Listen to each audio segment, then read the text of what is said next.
Hello, this is Rick Moore, the Resourceful Human, and thank you for joining us today. Today, what we're going to talk about is an interesting question that came up, and we're starting to find many more interesting questions or unique questions that are coming about. Not sure why this is, could be just a coincidence, but it just seems to be happening. So we have a service called Ask Liv where employers can ask unlimited, or HR teams can ask us unlimited questions through our service, and we will do the research and get back to them with an answer. So we had a client this week that asked us about they're a restaurant, a bar restaurant, and they have an employee who started bringing a service or therapy animal to work. They're a bartender, and at the bar they serve food. And the service animal or therapy animal is a cat, right? So clearly you can start to see bartender food, animal, cat, sanitation, all these different sorts of things that are coming out. And it was an interesting question. So we did some research and we thought we'd bring you the answer. So here it is. The client had less than 50 employees. They serve food. The service animal was a cat, as mentioned, or is a cat. And it's interesting because there's different definitions of what the service animal is, and typically they're dogs, right? However, and this group is in New York City. There's some different New York City human rights laws can be interpreted more broadly, right?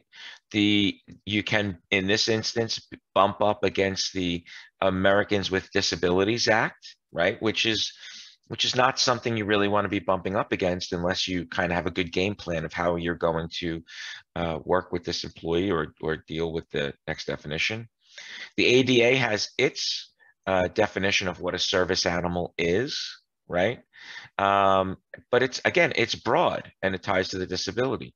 Additionally, to make matters even more complicated, the EEOC has some guidance on a situation or a recent court case, more that this is a truck driver that had a support dog in the cab, which is a little different than, right? So you think of a truck driver on the road by themselves, had a dog in the cab, very different than a cat at a restaurant bar where food is being served directly by this person, right?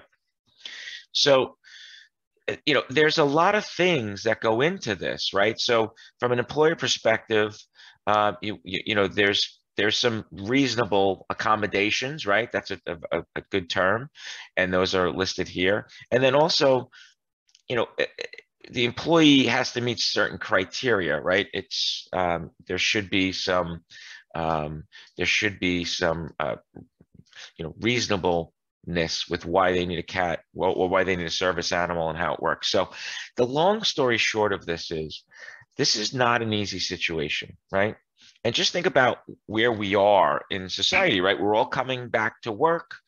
It's been a long year and a half. There are strains on people and businesses that maybe weren't there when we left the offices back in March of 2020.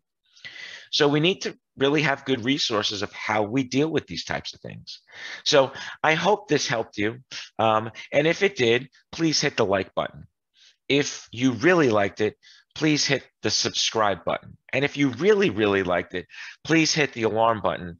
And then that will allow us to alert you anytime we create new content. So appreciate you being here. Appreciate you being to the end. Stay human and stay resourceful. Have a great day.